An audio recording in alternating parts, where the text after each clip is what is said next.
سلام علیکم دوستای عزیز، انشاءالله که جور صحت باشین.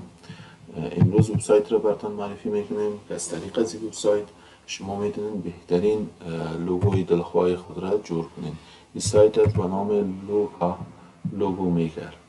خب بالا از این کلیک میکنیم، صفحه برامون باز میشه. ببینید این علامه این سایت است به نام لوگو است، بالایش کلیک میکنیم. در این قسمت شما میین لوگویی را که میخواین براتون نامش اول نوشته میگیرید. مثلا ما میخوایم به نام خود جور کنم.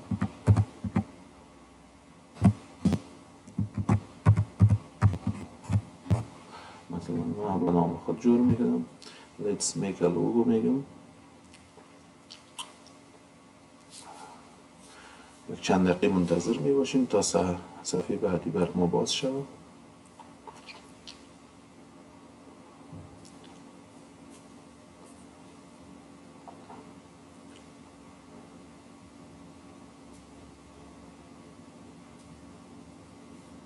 دوستای عزیز، سایت بسیار یک سایت خوب است و شما میتونید که بهترین لوگوها را به خاطر تجارتتان، بزنس اینا استفاده کنید. من مثلا برای یوتیوب چینل میگم جور میکنم. مثالش میگیم یوتیوب چینل وقتی گفتیم کانتینیو میگیم از این بخش. ببینید دوستای عزیز، در اینجا اسکیپ میگیم. خب در قسمت ما شما رنگ ها را که با کدام رنگ میخوایم جور کنیم، چندین رنگ ها میخوایم که با هم یک جا شود، میکس شود، انتخاب میکنیم. در این قسمت شما میتونید کدام شعار اگر دارین نوشته کنین تا ایده هم براتون در لوگو تنظیم کنه. من فعلا کدام شعار نمیتونم، همین درست است. حالا میگم ایده ویدیوها هم برای ویدیوها میخوایم تنظیم کنم، یوتیوب چینل و بخش ویدیوها میخوایم همین لوگو را جور کنیم. خب چند دقیقه منتظر می باشیم. میبینیم ما شما رنگهایی را که انتخاب کردیم و همچنان نام را که انتخاب کردیم، اگر شعار نوشته میکردیم اینجا هم شعار هم می آمد.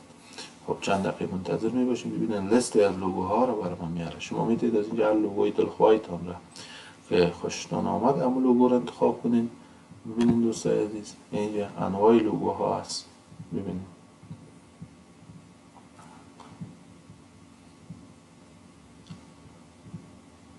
اگر کدام سوال دیگه داشتین در کامنت نوشته کنین، انشاءالله ما در خدمت هستیم.